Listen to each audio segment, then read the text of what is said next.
पंजाब जिस धरती को देश का अन्न भंडार कहा जाता है, आज विरोध की आग में झुलस रहा है। हजारों लाखों मजदूर अपना घर-बार छोड़कर पंजाब से पलायन कर चुके हैं। सवाल उठता है, क्या इससे पंजाब की अर्थव्यवस्था डगमगा जाएगी? क्या सचमुच मजदूरों के बिना पंजाब का चक्का रुक जाएगा? और क्या ये संकट पूरे भारत की नींव को हिला सकता है? आज हम इसी बड़े मुद्दे पर बात करेंगे। प्रवासी मजदूर, पलायन और पंजाब का भविष्य। मजदूरों के मुद्दे पर पंजाब के मुख्यमंत्री ने क्या कहा? और क्या सच में पंजाब सरकार चाहती है कि प्रवासी मजदूर राज्य से बाहर हों? लेकिन शुरुआत करने से पहले वीडियो को लाइक करें और चैनल को सब्सक्राइब करना न भूलें। भारतीय उपमहाद्वीप के उत्तर पश्चिमी छोर पर बसा है पंजाब, पीर गुरुओं की धरती और पंजाबियों का घर। यह वही पंजाब है जो मक्के दी रोटी और सरसों दा साग के लिए पूरी दुनिया में मशहूर है। 50,362 वर्ग किलोमीटर में फैला यह प्रदेश पश्चिम में पाकिस्तान, उत्तर में जम्मू कश्मीर, उत्तर पूर्व में हिमाचल प्रदेश, दक्षिण पूर्व में हरियाणा और दक्षिण पश्चिम में राजस्थान से घिरा है। पंजाब को 5 नदियों की भूमि कहा जाता है, लेकिन इसकी असली पहचान है किसान, जो हर साल खेतों को हरा भरा रखते हैं। इसी वजह से पंजाब को कृषि प्रधान राज्य माना जाता है। यहां की मुख्य फसल है गेहूं, जिससे न केवल पंजाब के लोग अपना पेट भरते हैं, बल्कि देश भर के करोड़ों लोगों की भूख भी मिटती है। इसके अलावा धान, मक्का, जौ, चना, बाजरा और ज्वार भी यहां बड़े पैमाने पर उगाए जाते हैं।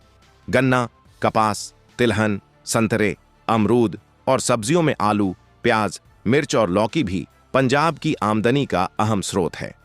यानी साफ है कि पंजाब की रोजी रोटी का सबसे बड़ा जरिया कृषि ही है और इस सेक्टर से लाखों लोग सीधे तौर पर जुड़े हुए हैं। लेकिन इनमें सबसे बड़ी संख्या है मजदूरों की। 2011 की जनगणना के मुताबिक पंजाब में करीब 12,40,000 प्रवासी रहते थे। इनमें सबसे बड़ी तादाद उत्तर प्रदेश और बिहार से आने वालों की है। अकेले यूपी से 6,05,000 लोग और बिहार से 3,50,000 लोग पंजाब को अपनी धरती मान चुके हैं। इनके अलावा हिमाचल, राजस्थान और हरियाणा से भी बड़ी संख्या में लोग यहां बसे हैं।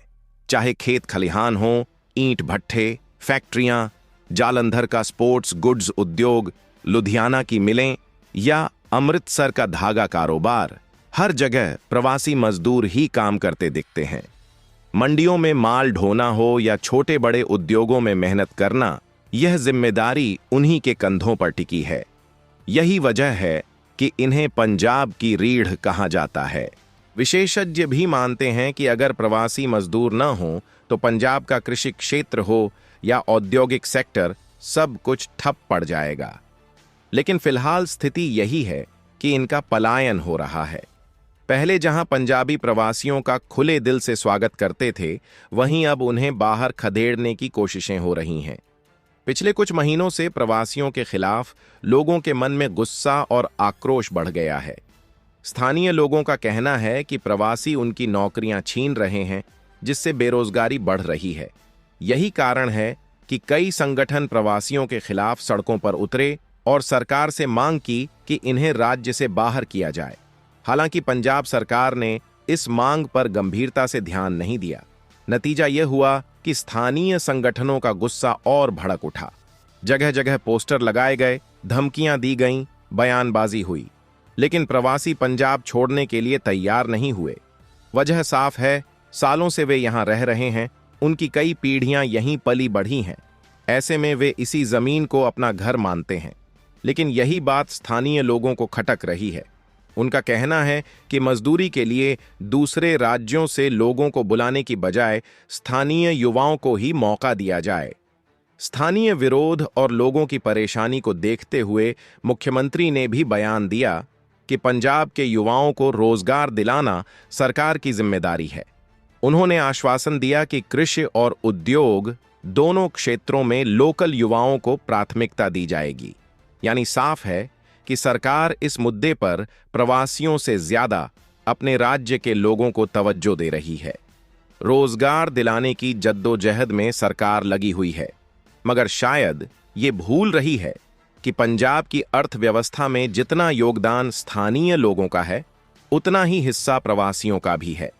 इन्हीं ने अपने खून पसीने से खेतों को सींचा, जाटों की धरती को फसलों से लहलहाया। लेकिन एक घटना प्रवासियों के लिए मुसीबत बनकर सामने खड़ी हो गई। दरअसल 9 सितंबर को होशियारपुर में एक बच्चा अचानक लापता हो गया। घर वालों और पुलिस ने गांव-गांव तलाश की, मगर कोई सुराग नहीं मिला।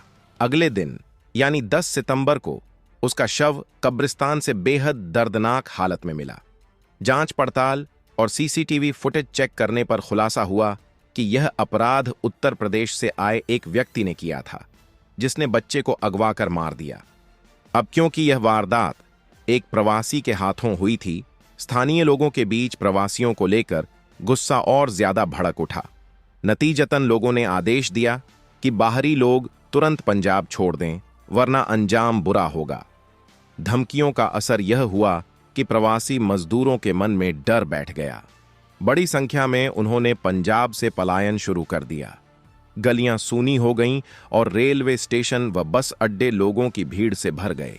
रिपोर्ट्स बताती हैं कि अब तक करीब 1 लाख प्रवासी पंजाब छोड़ चुके हैं। स्थानीय लोग मान बैठे थे कि अब उन्हें उनका रोजगार वापस मिल जाएगा, लेकिन क्या सचमुच प्रवासी उनका हक छीन रहे थे? जवाब है नहीं। असल समस्या पंजाब के युवाओं की सोच में छिपी है। आज पंजाब का युवा खेती बाड़ी या मजदूरी करना ही नहीं चाहता। उनका सपना है या तो सरकारी नौकरी पाना या विदेश जाकर बसना। युवाओं के इस रुझान ने मजदूरों की कमी पैदा कर दी और इस कमी को पूरा किया प्रवासियों ने।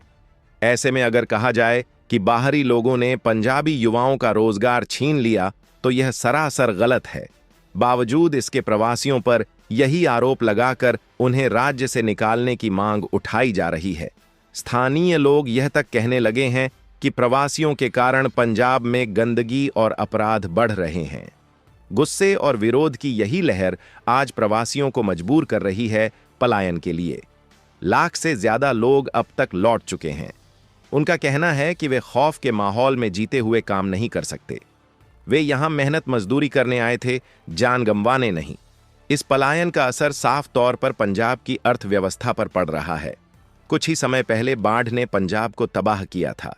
हजारों एकड़ फसल बह गई और जो बची खुची थी वह अब बर्बादी की कगार पर है। वजह मजदूरों की कमी। बुआई और कटाई का काम रुक गया है।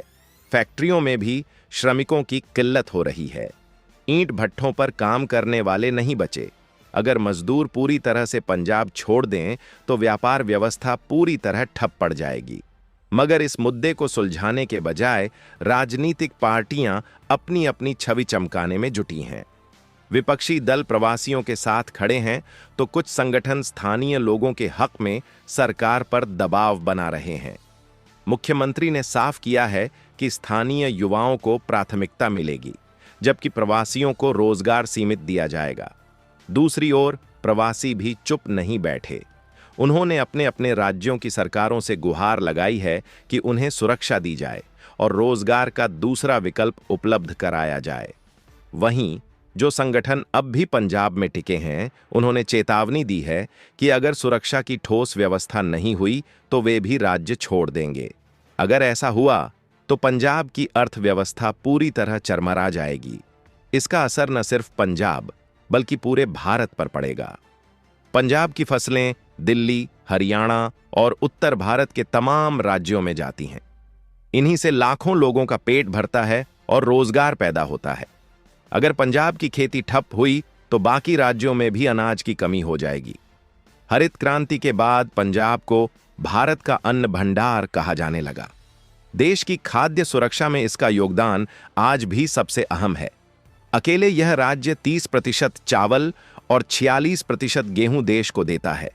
पंजाब देश की 16वीं सबसे बड़ी अर्थव्यवस्था भी है। यानी मजदूरों का पलायन हो या रोजगार का ठप पड़ना, यह विवाद सिर्फ पंजाब तक सीमित नहीं है, बल्कि पूरे भारत के लिए खतरे की घंटी है। अगर पंजाब से नसीहत लेकर बाकी राज्यों ने भी प्रवासियों को निकालना शुरू कर दिया तो समस्या और विकराल हो जाएगी। आज बिहार और यूपी के लोग पूरे देश में फैले हुए हैं। केरल, तमिलनाडु, दिल्ली, मुंबई, हर जगह यही प्रवासी मजदूरी और काम कर रहे हैं। इन्हें हटाना मतलब देश की अर्थव्यवस्था को हिलाना और लाखों करोड़ों लोगों को बेरोजगार करना है। यही वजह है कि अब यह मुद्दा पंजाब तक सीमित नहीं रहा, बल्कि राष्ट्रीय चिंता बन चुका है। बिहार और यूपी की सरकारें भी अपने लोगों की सुरक्षा और रोजगार को लेकर पंजाब सरकार से बातचीत कर रही हैं। हालात कब तक शांत होंगे, ये वक्त बताएगा। लेकिन सवाल आपके सामने है, क्या प्रवासियों को निकाल देना सही है? अपनी राय कमेंट में जरूर बताइए और अगर वीडियो पसंद आए तो इसे लाइक और दोस्तों के साथ शेयर करना न भूलें।